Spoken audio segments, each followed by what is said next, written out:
Imaginez la scène. Vous êtes archéologue, vous ouvrez une tombe égyptienne millénaire. Votre cœur bat la chamade d'excitation, mais à l'intérieur, pas de pharaon, pas d'or. Non, à l'intérieur, une momie parfaitement embaumée, de chat. Pourquoi? Comment une civilisation entière a-t-elle pu déployer tant d'efforts pour enterrer des chats avec des honneurs dignes de rois? Aujourd'hui, nous allons voyager ensemble sur les rives du Nil pour percer l'un des mystères les plus félins de l'Égypte ancienne. Nous découvrirons comment un simple chasseur de souris est devenu une divinité vivante. Et croyez-moi, la vérité est bien plus fascinante que vous ne l'imaginez. Pour comprendre cette histoire, il faut remonter à ses origines. L'Égypte antique était une civilisation agricole.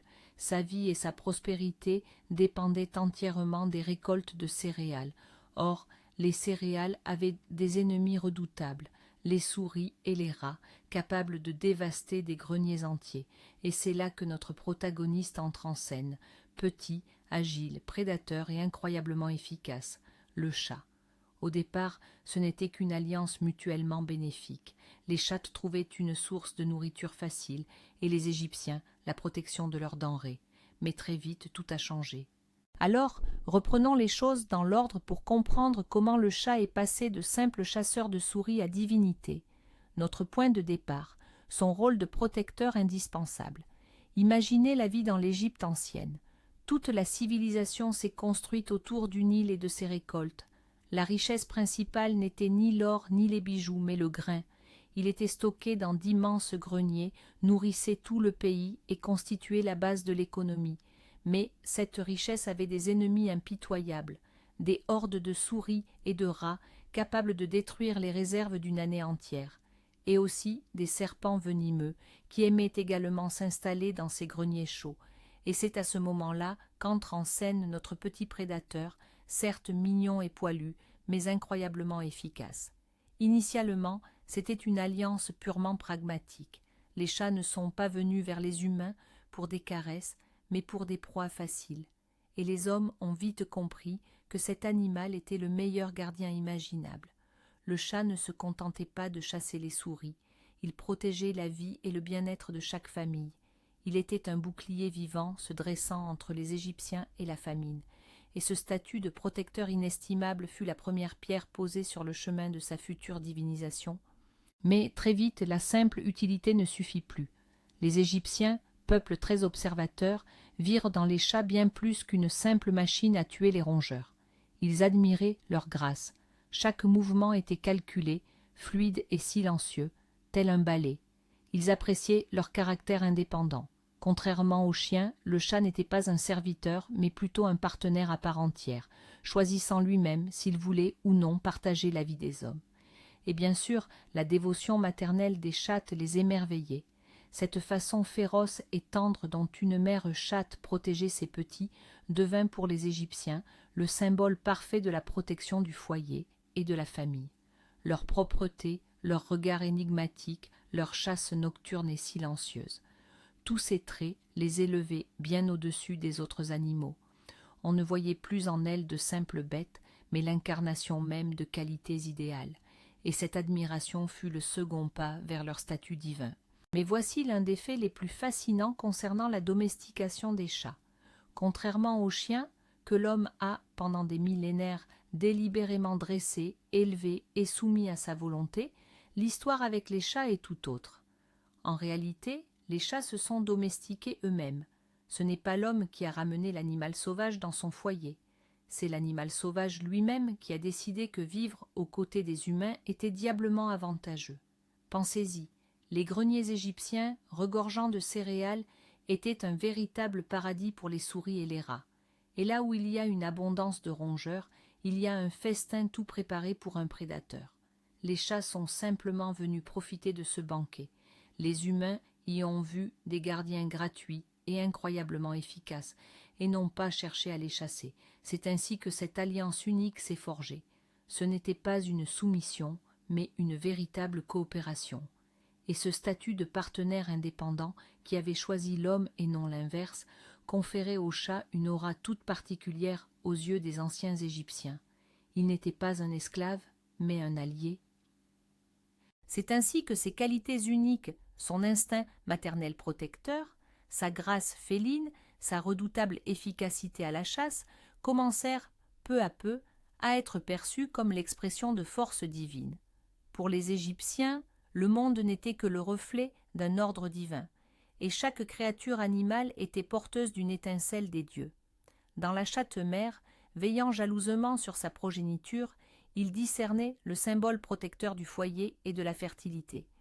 La capacité du chat à chasser silencieusement et efficacement dans l'obscurité en fit également un protecteur idéal contre les esprits maléfiques dont, selon leurs croyances, les nuits étaient peuplées. Même son ronronnement, ce doux vrombissement, était parfois interprété comme l'expression d'une force magique et apaisante, voire curative.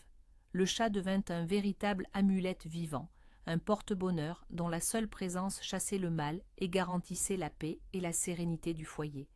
Il se mua ainsi d'un simple animal en une créature mystique, un véritable intercesseur entre le monde des humains et celui des divinités.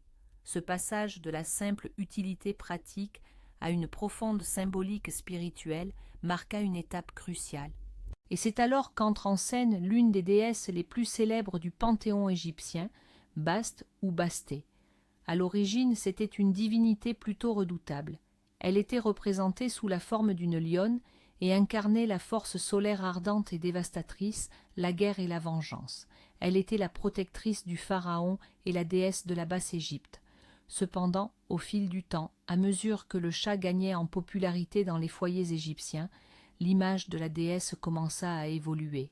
Sa fureur s'adoucit, laissant place à des qualités plus domestiques et bienveillantes. C'est ainsi que, vers l'an 1000 avant notre ère, son iconographie se transforma. Bastée fut désormais représentée comme une femme à tête de chat domestique. Elle devint la protectrice du foyer, de la joie, de l'allégresse, de la musique, de la danse et bien sûr de la beauté féminine et de la fertilité. Elle fut l'une des déesses les plus aimées et vénérées dans tout l'Égypte. Cette transformation de la lionne au chat reflète parfaitement le cheminement qu'a parcouru l'animal lui-même dans l'esprit des Égyptiens. Mais il ne faudrait pas croire pour autant que Bastée ait complètement perdu sa nature sauvage. Dans la mythologie égyptienne, tout était intrinsèquement lié, et les dieux présentaient souvent une double nature. Bastée était d'ailleurs étroitement associée à Sekhmet, cette redoutable déesse lionne dont elle était à l'origine la forme primordiale. Sekhmet incarnait la puissance destructrice et punitive du soleil, les fléaux, les maladies et la guerre. C'était elle qui pouvait déchaîner la peste sur les ennemis de l'Égypte. Bastée et Sekhmet étaient en somme les deux faces d'une même médaille, la douce chatte domestique, ronronnante et affectueuse, face aux prédateurs féroces et mortels. Bastée représente le soleil qui prodigue chaleur et vie, tandis que Sekhmet est celui qui consume et anéantit. Cette dualité reflétait d'ailleurs parfaitement le caractère du chat lui-même. Un instant, il peut être une créature douce et câline, et l'instant d'après, se transformer en un chasseur impitoyable. Ce lien avec une déesse aussi puissante et redoutable ne faisait que renforcer le statut sacré des chats. Les craindre revenait à redouter la colère des dieux eux-mêmes. Au fil du temps, ce lien devint si fort que les chats furent considérés non plus comme de simples symboles, mais comme l'incarnation vivante et terrestre de la déesse Bastée elle-même. Chaque chat, qu'il vive dans le palais du pharaon, ou qu'il chasse les souris chez un humble paysan, portait en lui une étincelle de l'essence divine. Voir un chat choisir de s'installer chez vous était considéré comme la plus grande des bénédictions. Cela signifiait que Bastée elle-même prenait votre foyer sous sa protection. Offenser un chat équivalait à outrager la déesse, ce qui pouvait attirer sur le coupable de terribles malheurs, maladies et calamités. On nourrissait les chats de la meilleure nourriture, souvent du poisson et du lait, ce qui représentait un luxe pour bien des humains. On les laissait dormir où bon leur semblait et faire ce qu'ils voulaient.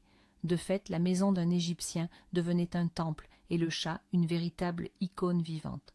Ce n'était plus un simple respect, c'était une véritable adoration.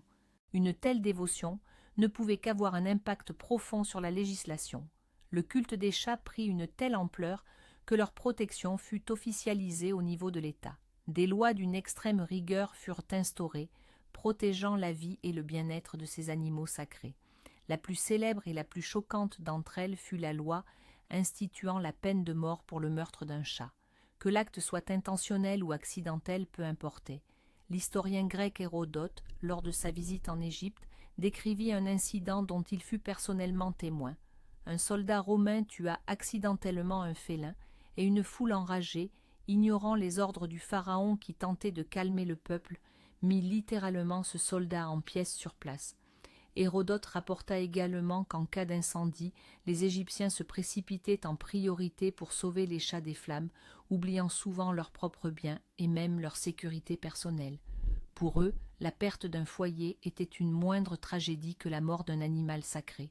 Cela témoigne de la profondeur avec laquelle le culte des chats s'était enraciné dans la mentalité de toute la nation. Et voici une autre tradition fascinante qui témoigne de la profonde vénération des chats.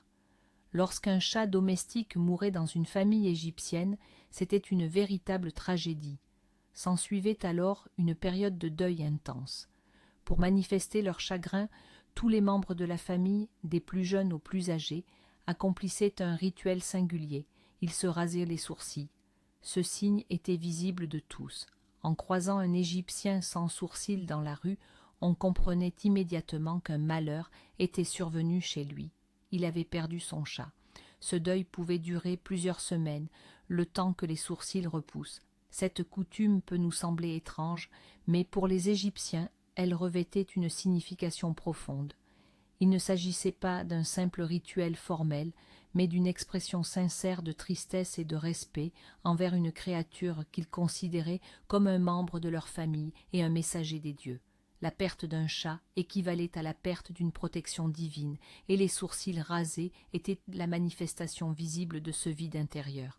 C'est de cette foi en la nature divine du chat et en sa vie éternelle qu'est née la pratique de la momification. Pour les anciens Égyptiens, la mort n'était pas une fin, mais un simple passage vers un autre monde, le royaume des morts.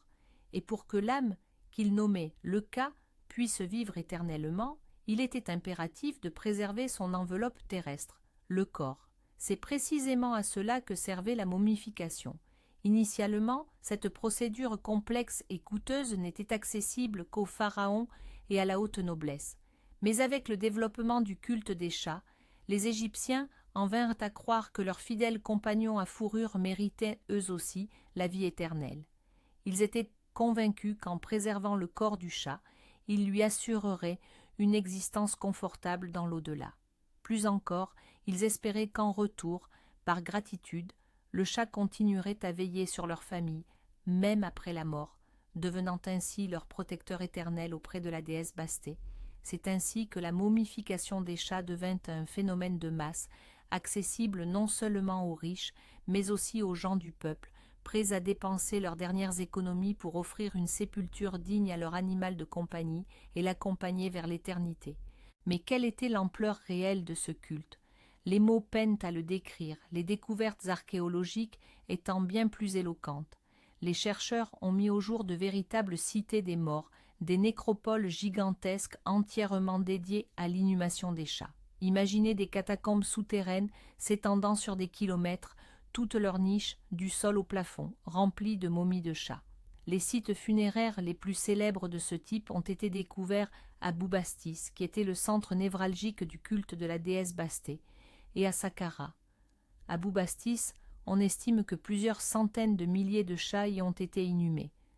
À la fin du XIXe siècle, une quantité si incroyable de momies y fut découverte qu'elles furent tout bonnement chargées sur des navires et expédiées en Angleterre pour servir d'engrais. Cela peut paraître sacrilège, mais cela ne fait que souligner l'ampleur inimaginable de ce phénomène. Il ne s'agissait pas de cas isolés, mais d'une véritable industrie qui a fonctionné durant des centaines d'années.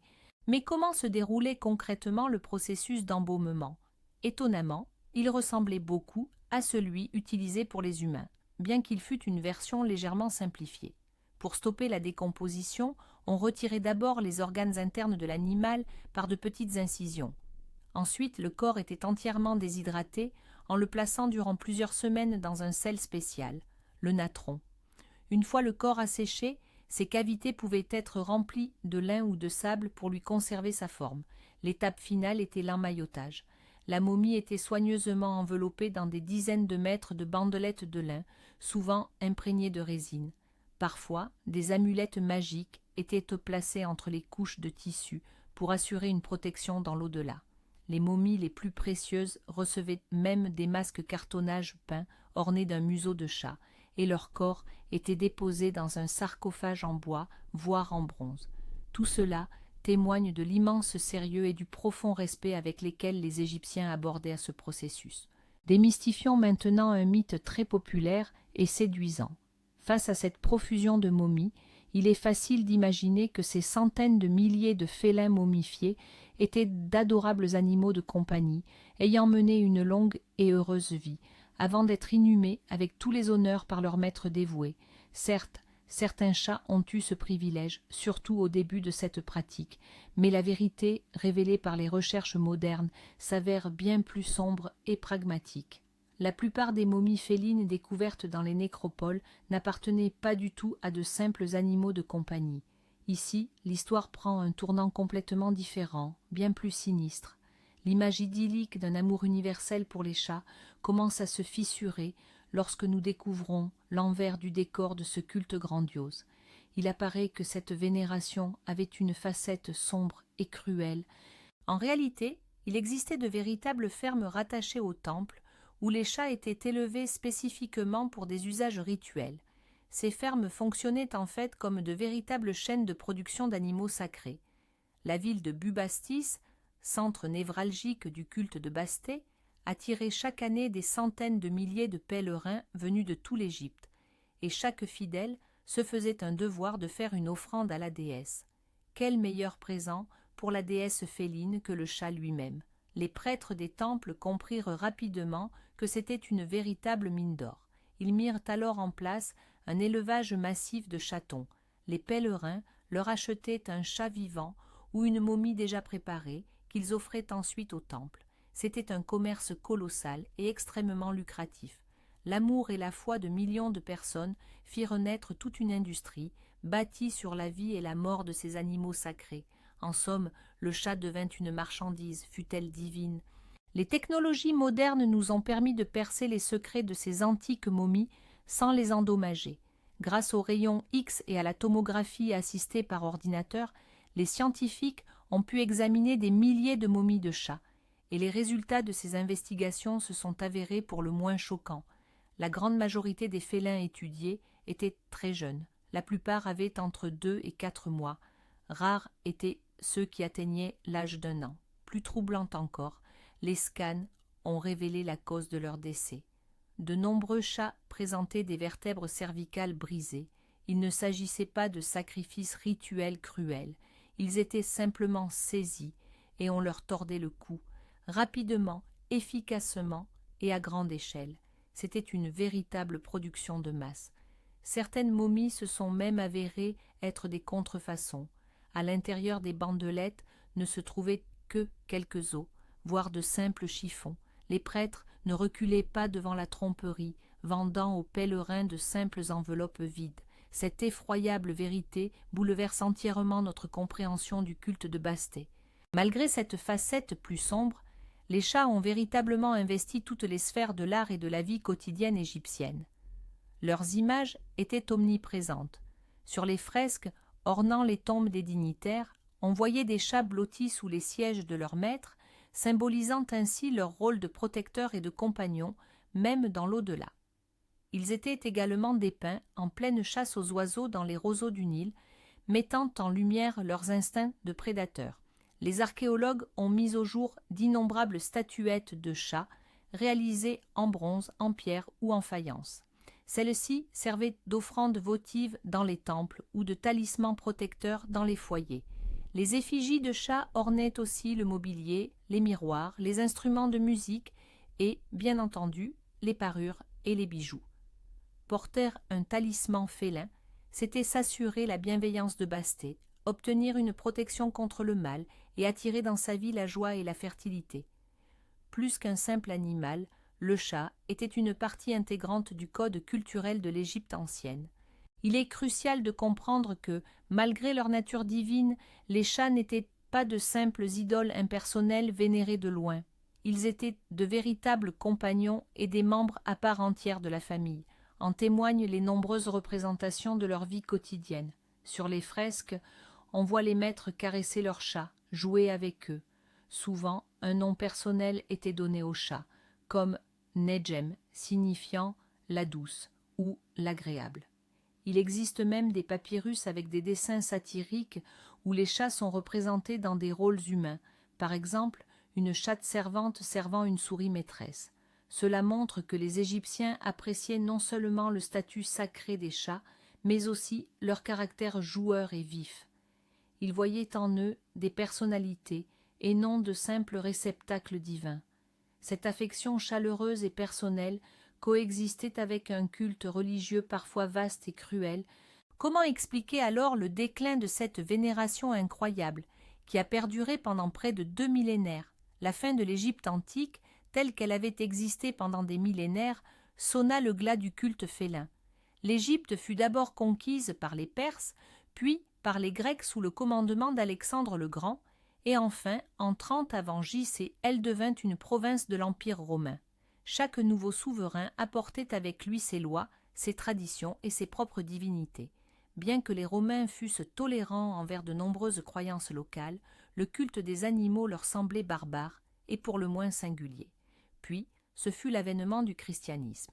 La nouvelle religion prônait la foi en un Dieu unique et qualifiait tous les anciens dieux de fausses idoles et leurs adeptes de païens. Les temples de Basté et des autres divinités furent détruits ou convertis en églises. La vénération des animaux fut dès lors perçue comme un péché. Le caractère sacré du chat disparut à tout jamais. Il redevint un simple animal, un chasseur de souris. Pourtant, malgré la disparition des anciens cultes, l'héritage des chats égyptiens reste vivace jusqu'à nos jours. On pourrait même affirmer que notre monde contemporain doit à l'Égypte ancienne sa profonde affection pour ces félins. C'est précisément grâce à leur statut sacré qu'ils n'ont pas été exterminés, mais au contraire choyés et protégés avec un soin méticuleux. Commerçants et marins, venus de Phénicie, de Grèce et de Rome, constatant l'efficacité de ces chasseurs de rats à bord de leurs navires, commencèrent à les faire sortir clandestinement d'Égypte, défiant ainsi une interdiction formelle et strictement appliquée. C'est ainsi que le chat égyptien entama sa marche triomphale à travers toute la Méditerranée, puis dans l'ensemble de l'Europe. En réalité, la quasi-totalité des chats domestiques qui partagent nos foyers aujourd'hui sont les lointains descendants de ces animaux sacrés, jadis vénérés sur les rives du Nil. Leur héritage divin est donc à jamais gravé dans leur code génétique. Alors, la prochaine fois que votre chat vous toisera du haut de ses paupières mi-closes ou miaulera avec insistance pour réclamer sa pâtée, rappelez-vous simplement son histoire. Souvenez-vous que ses ancêtres n'étaient pas de simples animaux de compagnie, c'étaient des dieux vivants. Protégés par les lois des pharaons, ils inspiraient un tel respect que les humains se rasèrent les sourcils en signe de deuil, et certains n'hésitaient pas à risquer leur vie pour eux. On leur érigeait des nécropoles gigantesques et on leur consacrait des temples. Ils ont accompli un parcours incroyable, d'un humble chasseur de souris jusqu'à devenir l'un des symboles les plus puissants de toute une civilisation. Et peut-être, oui, que cette once d'arrogance divine et cette conscience de leur propre supériorité se sont réellement transmises à travers des milliers de générations, car elle a pour cela un droit quasi divin, puisant ses racines dans l'histoire profonde et mystérieuse de l'Égypte ancienne. Le moment le plus choquant et le véritable tournant de cette histoire, c'est la prise de conscience de l'ampleur des sacrifices. Imaginez un peu, à la fin du XIXe siècle, on a découvert en Égypte une telle quantité de momies de chats, environ 300 000 rien qu'à un seul endroit, qu'on ne savait tout simplement pas quoi en faire. Et savez-vous ce qu'ils en ont fait? Elles ont été chargées sur des navires et envoyées en Angleterre, pour servir d'engrais dans les champs, des bateaux entiers remplis de ces animaux sacrés réduits en poudre. C'est là que l'image idyllique d'un amour universel se fissure. Oui, les Égyptiens adoraient les chats, mais leur foi a donné naissance à une véritable industrie. Les pèlerins qui se rendaient au temple de Basté devaient te faire une offrande. Et la meilleure offrande était considérée comme une momie de chat. C'était un véritable commerce basé sur la foi. Les prêtres élevaient des chats, les tuaient, les momifiaient et les vendaient aux fidèles. Des radiographies confirment que la plupart de ces animaux avaient moins d'1 an.